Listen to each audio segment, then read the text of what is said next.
Selamat pagi, Bu. Selamat pagi Bu Isti.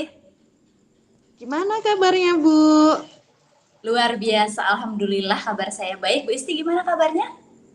Masya Allah, Alhamdulillah luar biasa, Bu. Baik juga. Bu Kade, ngomong kira-kira apa sih yang bisa saya bantu tumben ini? Jadi begini Bu, ada sedikit hal yang mengganjal di hati saya, itu terkait dengan pembelajaran, khususnya pada siswa yang tidak mengumpulkan tugas sih Bu. Hmm, Sebelumnya ini, Bu, saya ingin tahu ya, apa tujuan yang Ibu harapkan dari percakapan atau dari diskusi kita hari ini nih?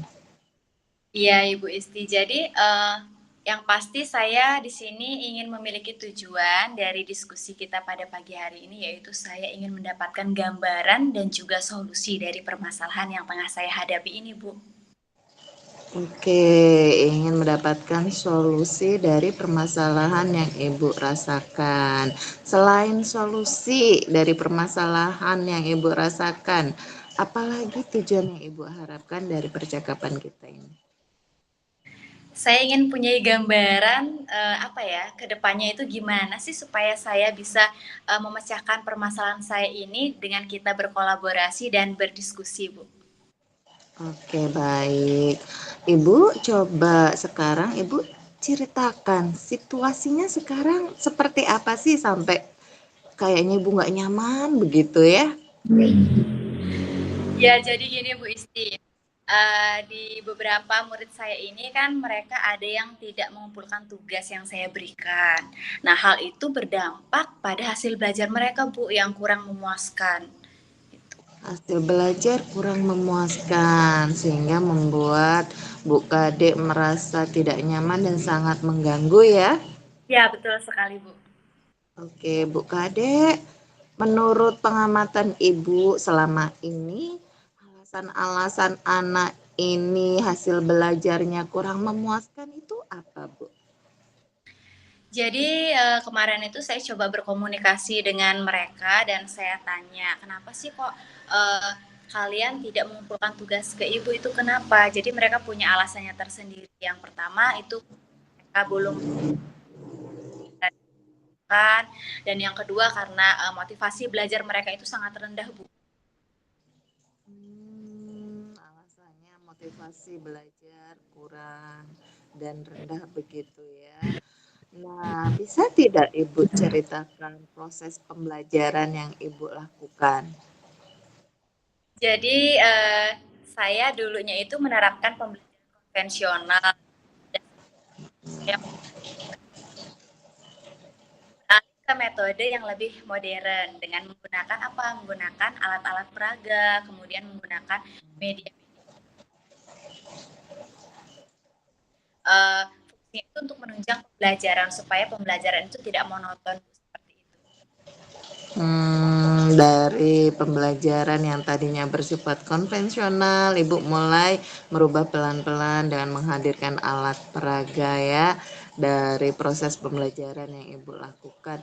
Lalu tadi saya dengar Ibu melakukan perubahan metode begitu ya. Menurut Ibu dari metode yang Ibu ajarkan tadi bagaimana respon anak-anak? Kalau dari respon mereka itu sangat berbeda ya Bu. Saya memiliki perbandingan di situ. Jadi sebelum saya menggunakan pembelajaran modern itu kan sifatnya konvensional. Itu motivasi belajar mereka sangat rendah. Jadi mereka itu terlihat sangat tidak bersemangat untuk mengikuti pembelajaran. Tetapi setelah Hmm. akan menggunakan mednet itu sebagai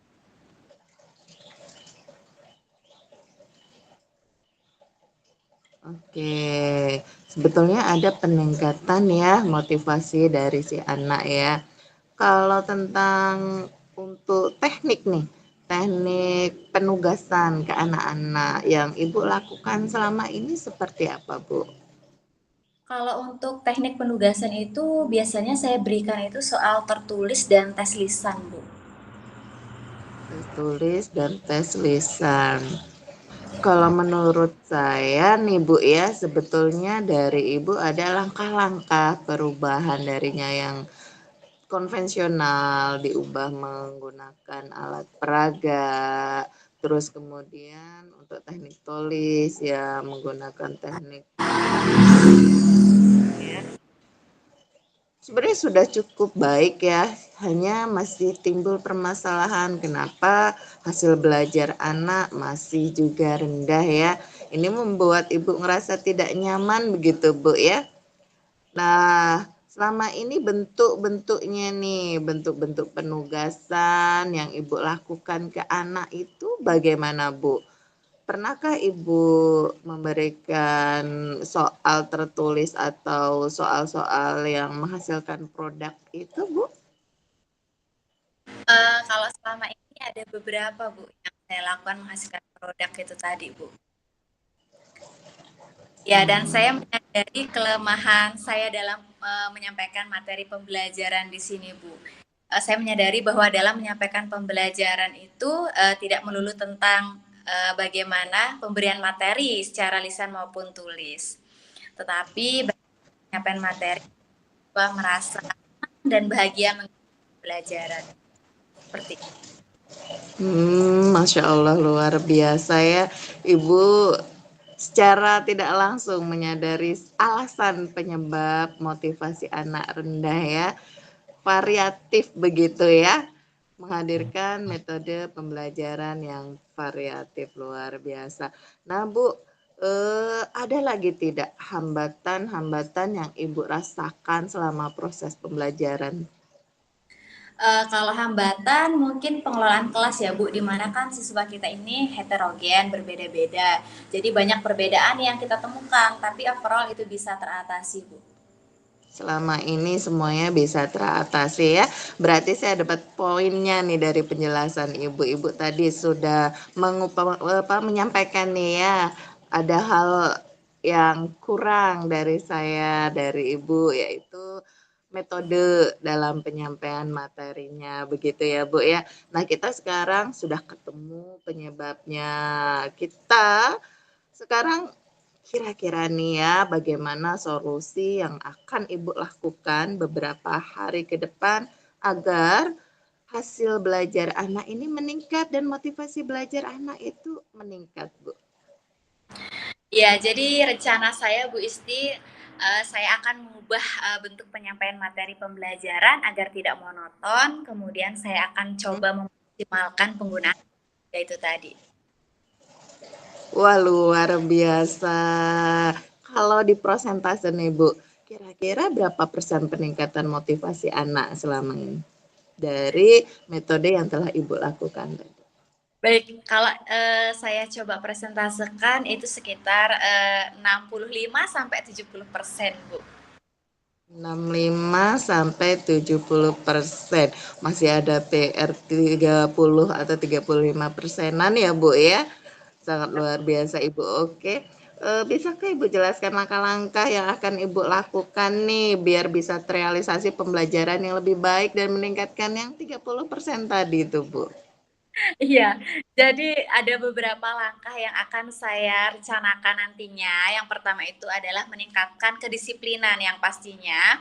Kemudian saya akan mindfulness lagi dalam proses pembelajaran kepada siswa. Kemudian saya akan menciptakan lingkungan belajar yang menyenangkan sesuai dengan filosofi Ki Hajar Dewantara.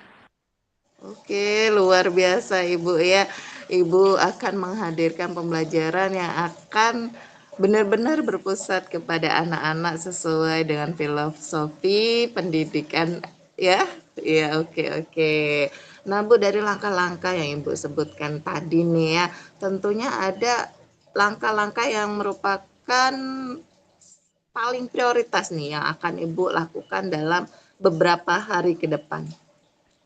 Pastinya dari beberapa langkah tadi saya ingin mengambil satu yang lebih prioritas Bu, yaitu menciptakan lingkungan dan metode pembelajaran yang menyenangkan. Menciptakan lingkungan dan metode yang menyenangkan luar biasa. Bu, dari kegiatan yang akan Ibu rencanakan nih, kira-kira nanti siapa yang bisa membantu Ibu dalam melaksanakan rencana tersebut, Bu? Yang pastinya dukungan itu nanti akan berasal dari pemangku kepentingan yang ada di lingkungan sekolah saya, seperti contohnya kepala sekolah, kemudian rekan sejawat, guru-guru, peserta didik. Tapi ada juga Bu yang berasal dari lingkungan luar sekolah seperti orang tua siswa. Saya juga harus tetap berkolaborasi, baik dari lingkungan sekolah maupun lingkungan luar sekolah. Luar biasa sekali kerjasama kolaborasi pihak sekolah dan orang tua anak ya, luar biasa Ibu. Jadi Ibu sudah tahu penyebabnya, tahu langkah-langkah solusi untuk memecahkan permasalahan yang Ibu rasakan selama ini Bu ya. Lalu kita bicara tentang komitmen nih Bu. Ibu kan tadi sudah menyebutkan rencananya. Nah, komitmen apa sih yang akan Ibu lakukan untuk menjalankan semua rencana yang Ibu sebutkan tadi? Saya berkomitmen bahwa saya akan terus meningkatkan kedisiplinan, berbagi praktik baik, dan berkolaborasi dengan rekan sejawat itu sangat penting, Bu. Luar biasa sekali. Nah, saat kita berkomitmen kadang-kadang kita hilaf nih ya. Ada hal-hal yang terlupakan. Nah, siapa kira-kira yang dapat mengingatkan Ibu terhadap komitmen kedisiplinan, komitmen berkolaborasi dalam melaksanakan rencana Ibu? Yang pastinya yang namanya komitmen itu kan datang dari diri kita sendiri. Jadi saya harap diri saya sendiri nanti akan mengingatkan saya, Bu. Dan toh kalau misalnya lupa, ya nanti orang-orang di sekitar saya yang akan mengingatkan saya. Untuk kerjasama dan komit dari diri sendiri, konsisten begitu Bu ya. Oke, salut saya Bu. Insya Allah saya selalu siap membantu Ibu. Semoga rencana yang Ibu jabarkan tadi bisa berjalan dengan baik ya. Bisa menyelesaikan permasalahan yang Ibu rasakan selama ini. Nah, bagaimana nih perasaan Ibu setelah kita ngobrol-ngobrol ini?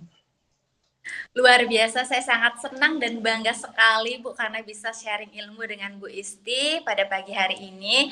Karena menurut saya kalau saya pendam sendiri permasalahan itu akan sangat merepotkan saya. Jadi saya harus sharing ilmu dan berbagi ilmu serta pengalaman itu sangat luar biasa menurut saya.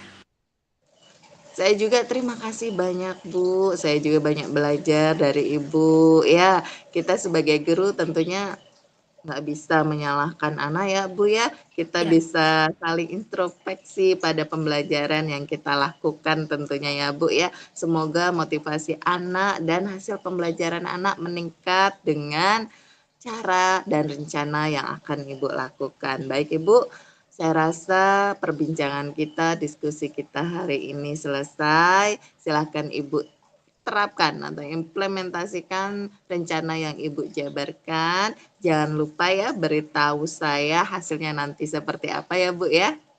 siap Bu Isti, siap. Oke baik Bu, Ibu bisa kembali beraktivitas lagi dan saya lanjutkan aktivitas saya. Terima kasih banyak Bu ya. Terima kasih banyak Bu Isti. Selamat pagi. Pagi Bu.